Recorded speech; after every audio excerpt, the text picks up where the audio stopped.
So here's a question for you. What do you get when you combine 4 council by-elections, one very smug Nigel Farage, and the collective meltdown of Labour and the SNP?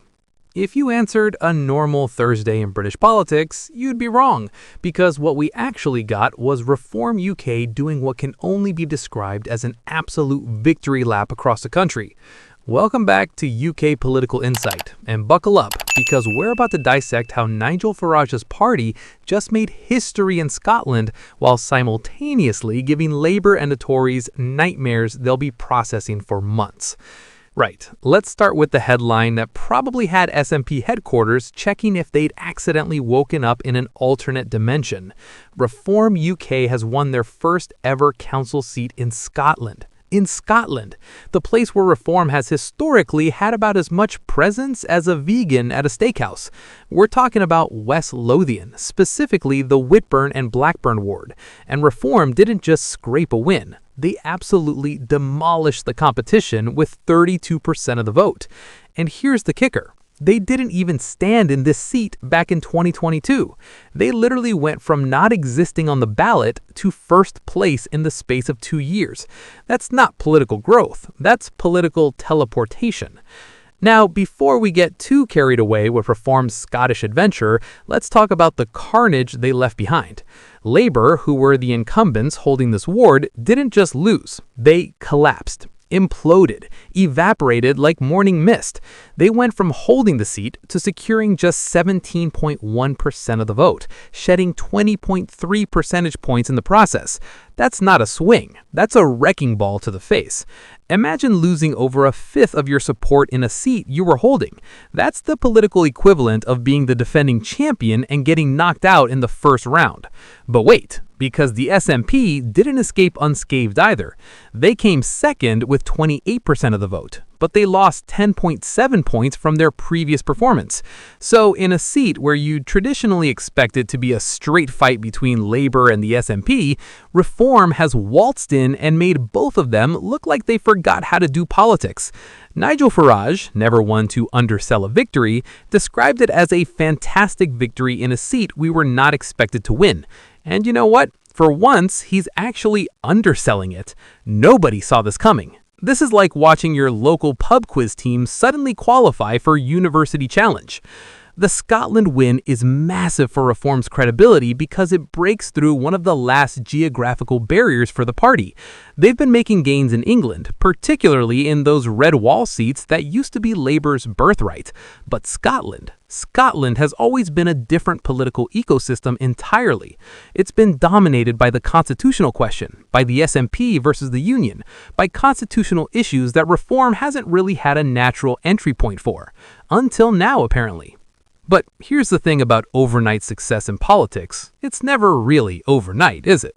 These by-election victories are the result of months and years of groundwork, message testing, and capitalizing on the failures of others.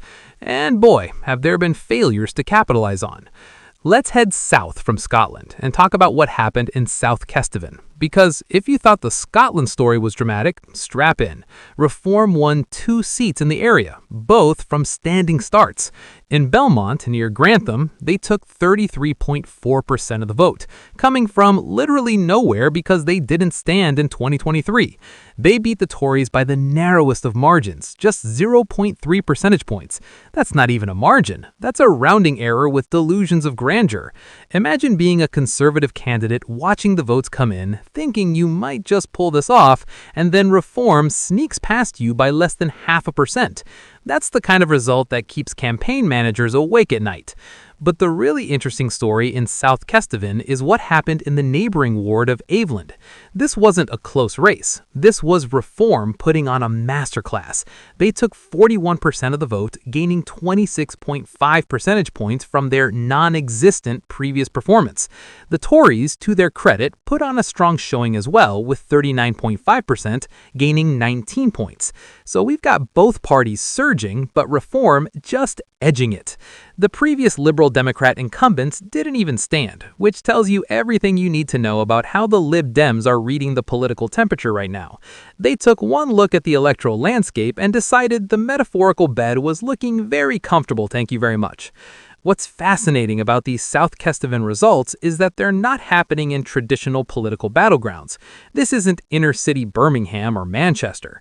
This is rural Lincolnshire, the kind of place where politics has historically been a relatively genteel affair dominated by local issues and agricultural policy. But Reform is breaking through there with the kind of numbers that suggest they're not just picking up protest votes. They're becoming a genuine political force with appeal across different types of constituencies. Now, if you're a Labour and you're sitting in your office in London thinking, well, at least we're safe in our strongholds, let me introduce you to what happened in Darlington, Redall and Lingfield Ward to be precise. This is where Reform didn't just win, they achieved what can only be described as a political massacre. They took 37.7% of the vote from, once again, not standing previously. Meanwhile, Labour crashed by an almost identical 37.1 percentage points. Let that sink in for a moment. Labour lost 37.1% of their support in Darlington, in the Northeast, in their heartlands. This isn't just a swing. This is voters running away from Labour like they've suddenly realized the building is on fire. The Tories came a distant second with 17.3%, but even they fell by 22.5 points, which tells you this wasn't a case of voters tactically switching between the main parties. This was wholesale rejection of the political establishment, with Reform positioned as the beneficiary. The narrative that's emerging here is genuinely seismic. These aren't isolated incidents. These aren't random protest votes in seats that don't matter. This is a pattern. Reform is winning in Scotland, in rural England, in the Red Wall. They're winning from standing starts. They're winning with margins that suggest genuine voter enthusiasm rather than reluctant compromise. And they're winning at the expense of everyone else. But let's not get too carried away with Reform's council by-election victories and forget that politics is still politics, and sometimes the traditional parties remember how to win. In Eagles Cliff West on Stockton-on-Tees Council, the Conservatives held their seat with an impressive 60.9% of the vote, actually gaining 4.4 points on their 2023 performance. This is one of those results that Conservative campaign headquarters will be clinging to like a life raft in a storm. See, they'll be saying, we can still win when we get it right. And to be fair, 60.9% is a thumping majority by anyone's standards. But even here, even in this Conservative victory, Reform gained 17.6 points to secure 24% of the vote. They still came second. They're still there, lurking in the shadows, building their support base. And Labour crashed again, losing 21.7 points of support in just 2 years, in the Red Wall, where they're supposed to be competitive. Here's what makes all of this particularly delicious from a political analysis perspective.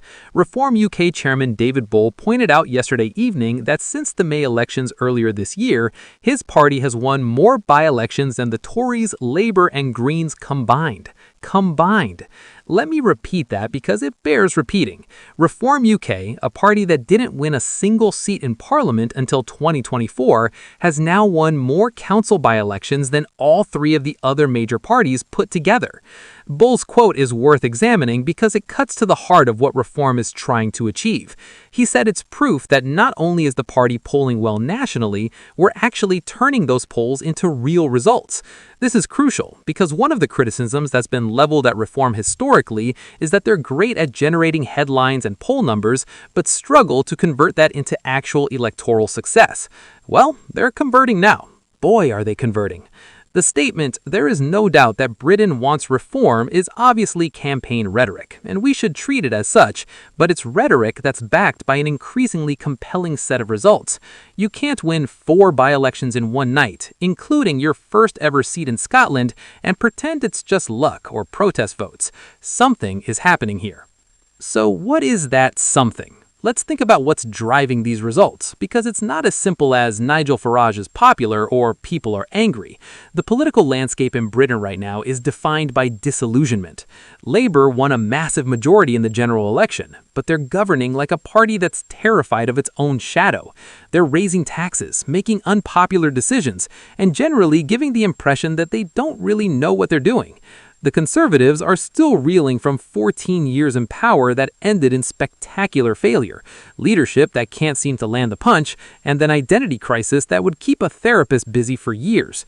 Into this vacuum steps Reform, with a clear message, a recognizable leader in Farage, and the willingness to say things that the other parties won't say.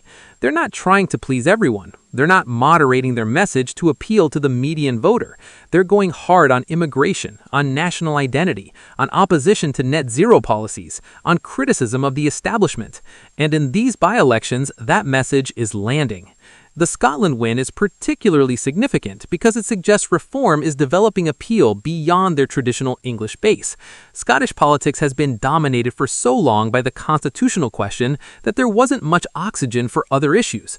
But with the SNP government facing scandal after scandal, with independents looking further away than ever, and with day-to-day issues like the cost of living dominating, Reform has found a way in. They're offering Scottish voters an alternative that isn't about independence or unionism, but about competence, about immigration control, about national priorities.